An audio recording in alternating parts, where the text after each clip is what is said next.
from the 6th of the second month of 1424, I mean 1442, the world 21 the world, 5 the high priest, and the princess of cups.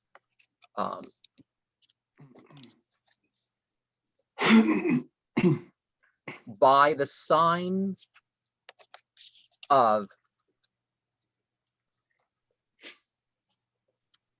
180. She finished, but will she get better at it? By the signs of supernatural protection, he will rise from it. Autumn is here, and she is content to be surrounded by it. Kingdom is more of an opportunity in what we do with our sensitivity to what is around. Discipline should be set upon spirituality, but not mere conformity. Experience sensations and the unheard sound. Completion will happen as we find ultimate success in what grows from our ground. And I am here with Lzwvmmh Nrahzu Zins. Or Axaru. And we are having a bit of technical difficulties seeing this is as usual with this Zoom. Never so I very specifically, you know, I even have something right behind this to block sunlight, and it's less issues, but definitely it's still having some. So yeah, there always must be issues. Any initial thoughts? Yeah, the first one stood out a little bit. What was the name of the card? The World. The World? Yes. Okay. Oh, interesting. So the card was only called the World. Well, wow. People nowadays like to name their deck and say the universe, because our view of things is far more than our planet. Yeah. Okay. Yeah. And it's supposed to be a young woman. I don't think. Yeah. I don't. This model of young and old, based on how thin and thick they are, doesn't really make so much sense. Now, if you're dealing with the pre-adolescent, certain things don't develop or whatnot. But that's not quite what we have here. But exactly. People are more likely to be obese when they get older. But I don't.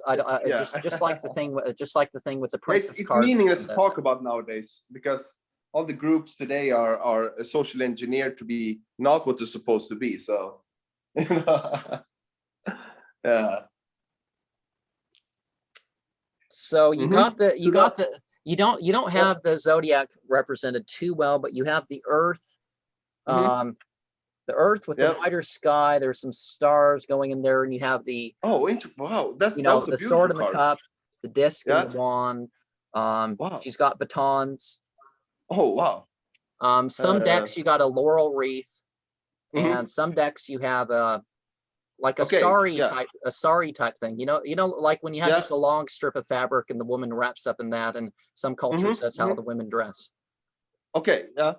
Which is actually there's better ways to dress in terms of it limits their mobility. It really does. Okay. Yeah. So what would you say is the universal aspects of the World card in terms of how it looks visually? You mentioned that. So the dress that was typical for the World card, or you know, the woman. Yeah, typically they have a thing, but we're going full. This deck's going full nudity here. Okay. Yeah. Which means there's an so this was the nudity card. All right. And so. You know. What happened there? No, I'm just I'm just saying what some people would, I'm just trying to make sure that it keeps showing. Okay, yeah, okay. Oh yeah. By the sign of 180, she finished. Okay. But will she get better at it?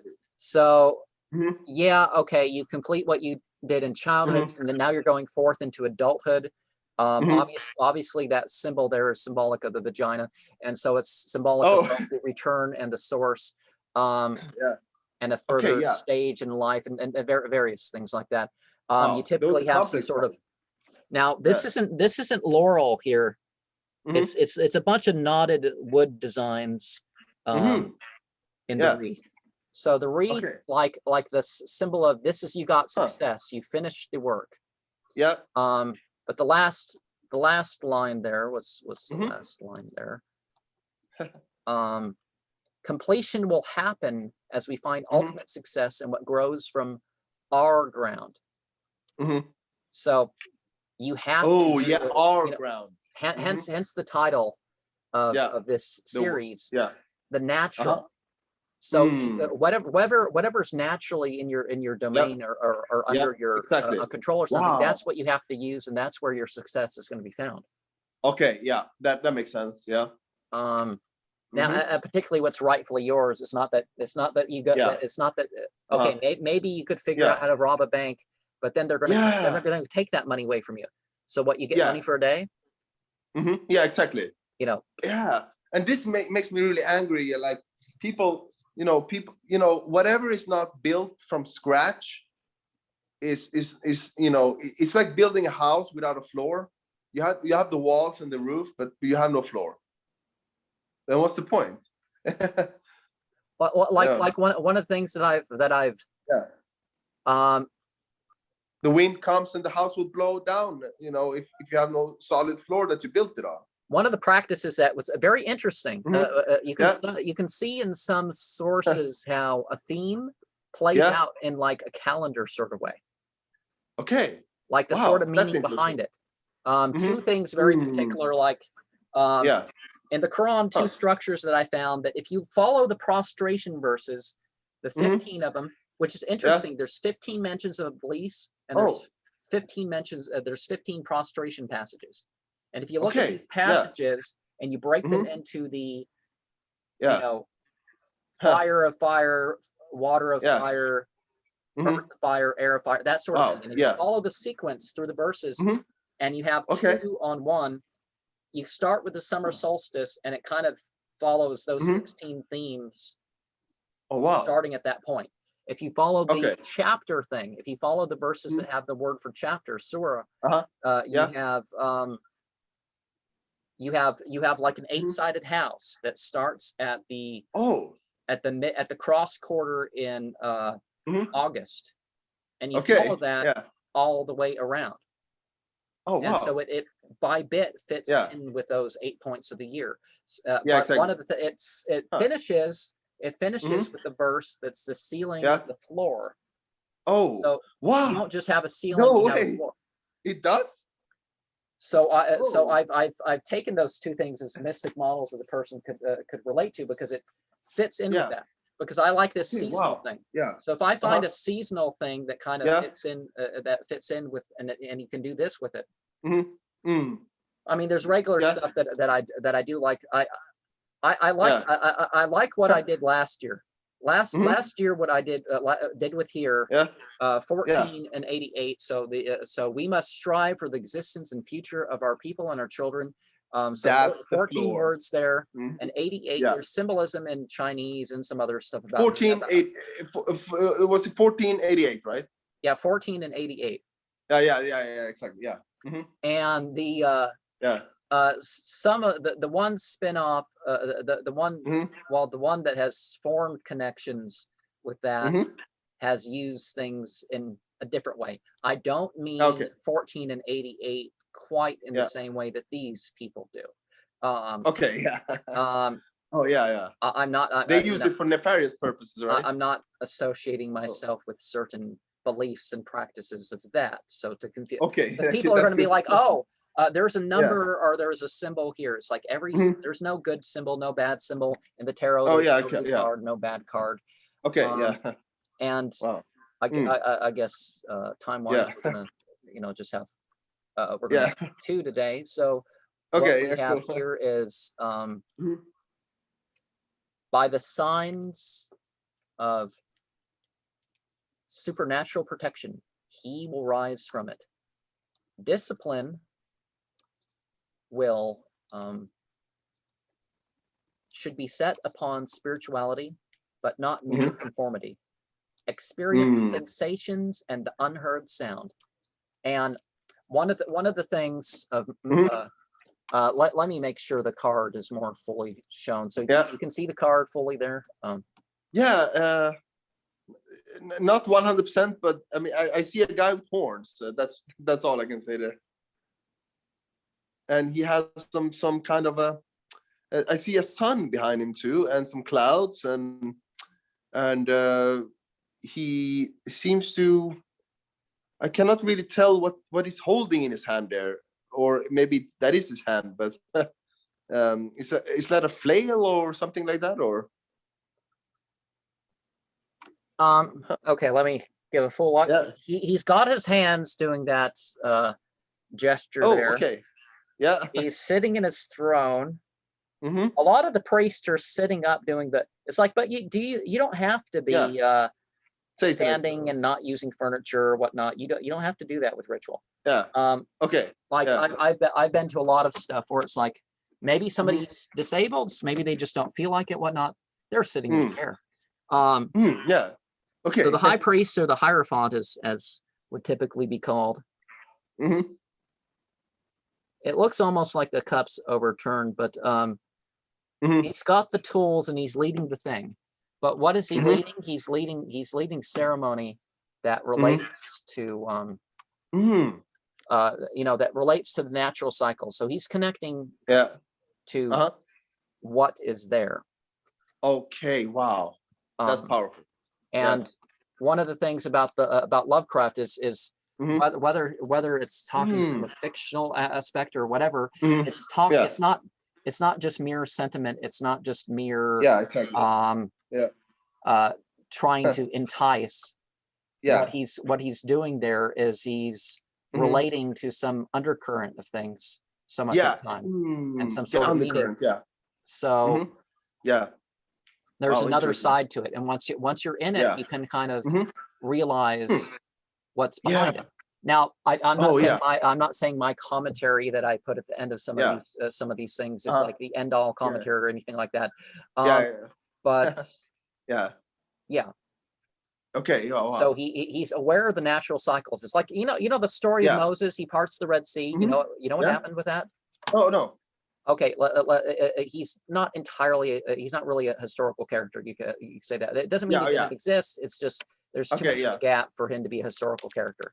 Even though that there's something they found some old thing that predates the historical mention of the tribe of Israel of some guy, guy standing with a rod, and then then the water goes down and some people cross.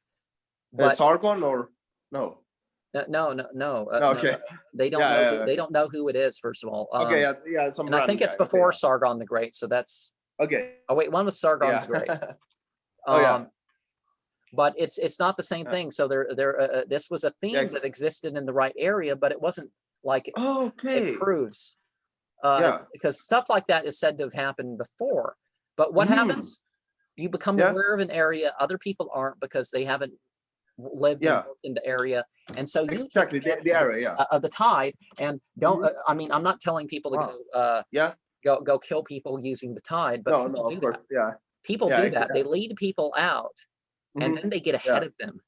They know the tide will come back, and they get ahead of them, and these people get drowned in the sea and stuff. You see areas where the tide literally goes up 50 feet or something like that. Some areas not so much, but it doesn't take 50 feet to drown someone. So the tide goes out. This area is bare for a couple hours, and you lead someone out there that doesn't know that this is completely covered in the tide half the time. Okay, So Moses, that's what Moses did. So, Yeah. it definitely wasn't some hurricane of the Red Sea that really mountain climbers would have take months to make it across that. Have you seen any pictures and stuff of the terrain that they would have had to go under the Red Sea? This is not an easy thing for mountain climbers to do. Yeah. Wow. So the area that people claim to cross in the Red Sea, this would have had to been a hurricane like nobody's ever remembered a hurricane. Even that 300 mile an hour hurricane that happened like somewhere in Asia. Oh, they don't call it a hurricane out there, but it's the same thing. Okay, yeah. Typhoon, whatever it's really called. Yeah. So that did not empty the oceans of, some hurricanes remove like 20 feet of water out of the thing, but not hundreds or thousands in spots. Wow. So the Red Sea is not shallow, except at its coast. So it would have been and water would have still been coming from both sides. So a concentrated hurricane with a bunch of women and children and all this other stuff, and what you're going to get across? No one's getting across in the middle of that. Whatever gets torn off of somebody's shirt or something like this is going fast enough. People are going to die. Oh shit! Wow. Yeah. So yeah, it was rough times. I must. It's interesting. One of those mystical practices that a person can indulge in is you're becoming aware of things, and then you're shutting off your awareness to it. Like you can become aware of your heart rate and your and your blood flow and your that's very true. And your breath and all sorts of stuff. But then once you can typically learn to shut that off too, and then you notice other stuff. Yeah, exactly. There's always stuff going on, and that's one of the things. People, you don't go anywhere different, and you can become to have an spiritual experience. Yeah. Sometimes you don't have to go anywhere different. You can be taken places, but really where you've got to rest yourself is the ground you're on. The ground you're on. Yeah, that's the key message. Yep. Wow. That's wow. Now that's good to know, because sometimes you think, especially if you take psychedelics or something, and maybe you focus on your breath for a while, or maybe you for a while you focus there or you focus there. It's just a different kind of focus, but you may be just not reaching the main thing. Or I think Osho said something interesting. He said, for example, he mentioned the grounding techniques. If you he said it doesn't matter where in the body you focus on, as long as you have a center to go back to, and that center will take you back to the real center. So it doesn't matter if you focus on the knee or the foot or the head, as long as you keep the focus there for a long while. Or but it's so easy to you focus on one thing and you're thinking, okay, I'm in a different dimension now. Or if you focus on your foot, oh, that's a different no, it's just a person can, but your body, it's not, you deny your body. Like you say, oh, well, the pure spiritual realms, it's like, no, they overlap here. And if you say there's a gap, maybe the mind and the body has a gap, the physical and psychiatric and stuff has a gap. But but the spiritual is supposed to be all pervading. So if you don't shut off your mind or some stuff like this, you don't disparage your mind. It's just you use it towards that. Your mind is not an interference. Okay. Wow. That's so interesting. That's why in some of the experiences a person gets such a strong such a strong vital force of again, that's what I'm talking about. It's Lovecraft captures that Celtic spirit of the vitality of life. Okay. And a vitality that's not just debauchery, not just philosophy, it's something in between. Wow, that's so beautiful. It's like everything emanates from that point, that single point, right? It's like it's like when I have when I use this, I'm not meaning. Oh yeah, this one, yeah. I'm not meaning by the symbol that It's you know, you're surviving. You know, the Taiwan's rune is reversed, and so but what do you do through your blood, through the blood, or your vitality? You are surviving, and you have a life. So wow, that's so, okay. and I came to that realization without beating myself up for several days in a row, you know. Okay, exactly, It's like when I did that one video, I was not you know, I just I wasn't, you know, you know, I wasn't. Some people would get out a big old whip and be half naked in the forest or something. Exactly. I wasn't one. I don't know. I do hear that it happens. If someone's doing some ceremony and people don't like the ceremony, and they show up and they show up with the guys with the white coats and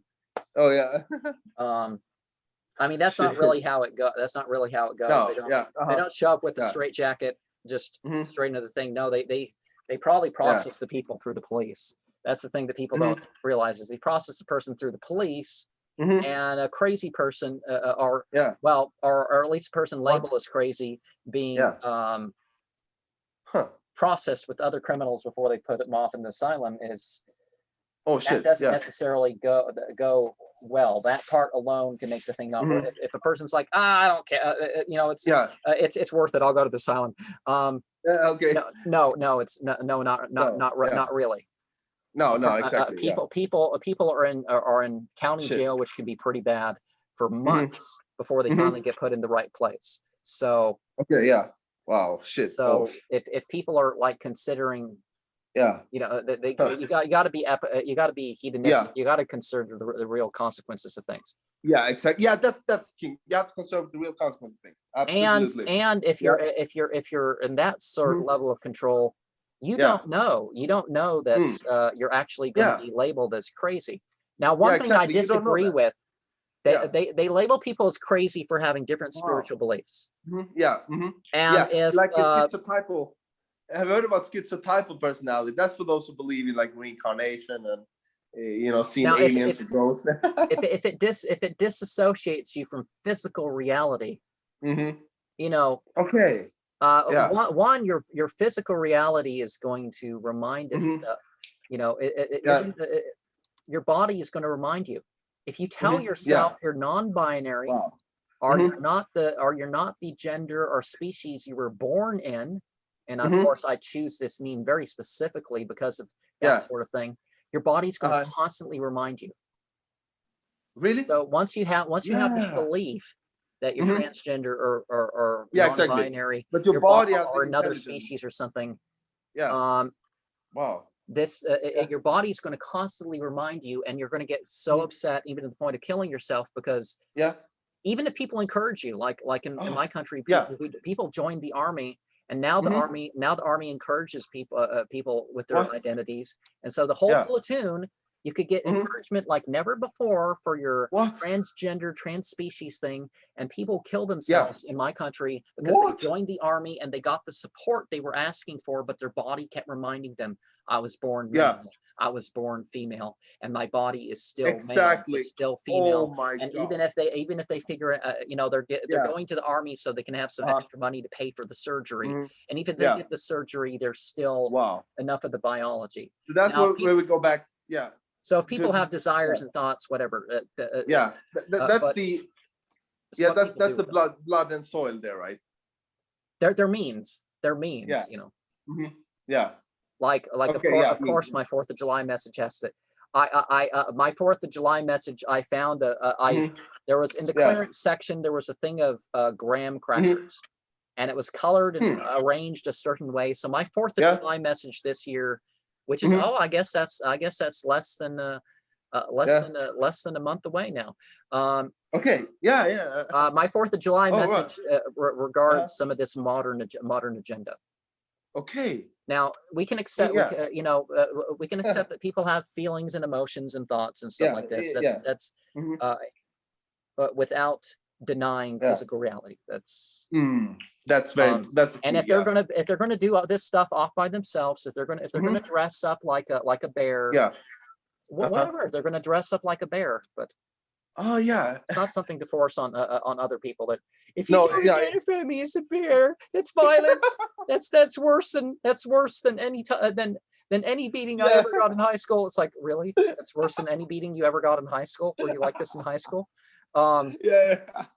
But I mean, I'm not saying that that's appropriate response. Bullying, regardless of whatever. The victim is not to be blamed for the crime, but you definitely got to realize that there's some stuff that makes things more likely. Like if your spirits break, it's like okay, they want you this, they're going to identify you as this, whatever. But if you let go, that's when society, or if you're taken out of society, the other people there or whatever is going to come in and victimize you even more, or they may not, but it's you gotta consider risk. So that's what Lovecraft hinted at too, right? Oh wow. Autumn is here, and she is content to be surrounded by it. Kingdom is more of an opportunity in what we do with our sensitivity to what is around. And exactly. So the Princess of Cups is an experiencer. Let me double check by clicking here that I am, I've there. So she's holding her cup, dear. Let me get a closer look. I keep squeaking the table because I'm not coordinated or have trouble sitting. Okay, I guess. So yeah, it's an autumn theme. The Princess of Cups, you can say the Princess of Cups is from that cross quarter of August to the cross quarter of November. So the leaves, it's the hottest time of the year, but the temperature falls, and then the leaves change color and all that stuff. And how quick those leaves change color depends on your area. And some stuff isn't so subject to that. But she's on the shore. Yeah, on the shore, Okay, what? Don't zoom.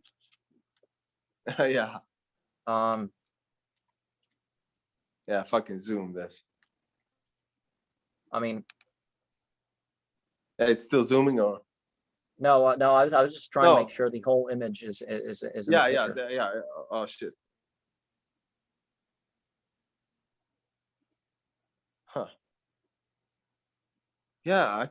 It's quite visible in many aspects. You can see the trees behind there, and the leaves there, and it really looks like August there going on, and then we see this woman there, and it's really not showing much more than that.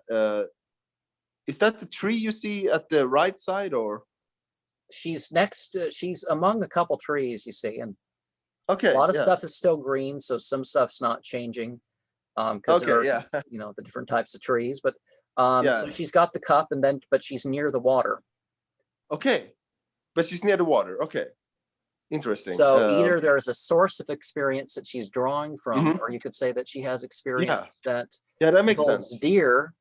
And this is for others, or you can say that she's holding it.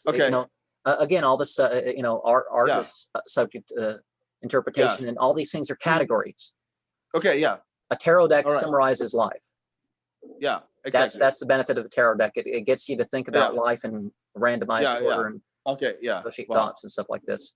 So and all those categories are valid in a way, depending on perspective. But okay. So, but there's more to experience. And it's that's the key. So the sunset of the year. So the late afternoon to the sun, to the evening, I guess, because the dusk of the year is the coldest time. Is the darkest time of the year is like the dusk to dawn, and dawn.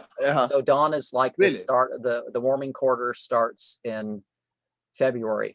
So that you can think of it as the time of day. You can think of this stuff as the time of the time of year, and there's of Okay, course various other things. So it's not just time. So okay, time, matter, yeah, space, whatever. It's all yeah, hmm it's all a way to yeah. It's categorize. all interconnected. Yeah, yeah, huh.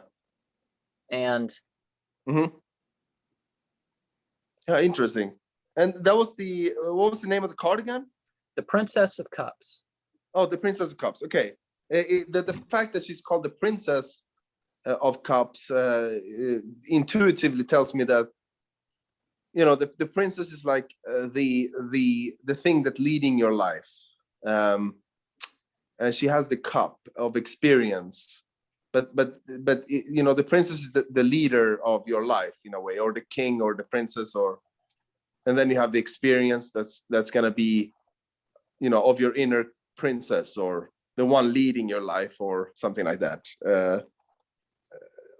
Am I right on that way of looking at it, or? Well, in a way you could say, because the princess is, you can say, is in the throne. So the princess is in the throne of the ace of the suit. She's like the start of this of the thing. So there's like potential. The princess, I think the princess cards always have to be viewed in terms of potential. Whether that's waxing or waning potential, or as you know. I've given people nicknames, so when I bring up the Princess of Cups, I always am going to think of her. Okay. Whether right. You know, whether it's when we were both young without wrinkles and all that, or whether things now. Yeah. Exactly. So, but I named her that not because it's like I named her that. I named her that because of the extreme level of potential that I saw in her, both in terms of experience and feeling and stuff like this. And I don't mean that just that I was like it was just purely some romantic things. Like, you're the woman for me. You're the only one, and all this other stuff. And therefore, I was projecting all my emotional hopes into her. That's not what I was doing at all. I can understand that based on how it was always someone to be somewhat detached from, but I definitely see that, you know, if she's alive, then I definitely see that what she could do with what's left of her life. Oh, okay, that can. And a lot of people that haven't that haven't gone through certain issues and stuff like this. Some people even broken down mentally and physically compared to what they have been or what they could have been. Yeah, exactly. Sometimes, sometimes these are people that can still do more than other people can if they only make a series of decisions. That's how we have to look at potential, as not only, you know, when we think of potential, we usually like look back at our life and we think, okay, what have I done so far up to now? Okay, did I get my driver's license at time? Did I get my education at time? Okay, usually you're fully educated at 30. Okay, now I'm 40, so it's too late. I wasted most of my life. No, you can always reach potential from whichever point you're at. I met a guy in Olympia before he died. He was not. The story was that he was never one of these people. Was it Olympia or was it Tacoma or something like that? But he was never sort of the person who memorized songs. He wasn't the person who memorized a bunch of poems or parts of books or anything like that. And he changed his religion before a few years before he died. And before he died, he ended up memorizing the Quran before he died. He was never somebody to do something like. He was in his 80s. What? His 80s? And he's 80s. I understand you sit your kid there for a couple hours a day when they're 5 years old and then they learn it.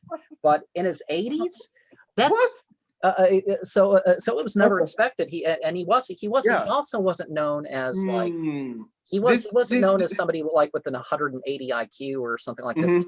He wasn't really known for that, but somehow. This just shows that we need to change. The Western world needs to change its definition of potential. There's no such thing as a waste of time. Even when you're doing nothing, you're doing something. But one You may be one of the thinking, things when you're Yeah. starting a process, one of the things that I did there is bring no up, waste of time. Yeah. that I did bring up in like a couple of the comments in terms of Lovecraft is that Uh-huh. one of the messages coming through is that Mhm. don't don't worry about how much you can learn or do to start the process. Live the life that you That's should be the learning. key. Oh wow, that's exactly what I meant. And at the very least, people can say, if this idea gets out, if this idea becomes popular, think of what people all over will achieve. If most people won't achieve it, but then again, everybody will be achieving more. If you're out to learn and accomplish what you can do, whether you're going to live or die, in some way, that you're able to do you know. Even if like we know more than ever, the cosmic horror that is the universe and what it can do, to the point of some supernova going off and basically killing all life for 1,000 light years. That can happen. And we're actually close enough to certain stars and stuff like this that there are stars that can literally, as soon as that stuff can get to us, it can kill us. It can kill us off as a planet, all life whatsoever. Exactly. Literally could be no more years, or something big could happen. Something big could happen. Now I'm going to have to come up with a new one because it's no longer 2020. Okay. This one. My vote for the lesson. Why vote for the lesser evil? Why vote for the lesser evil? The key word here being lesser evil. Because there's always going to be more evil and less evil. Because there's so much evil going on in the universe.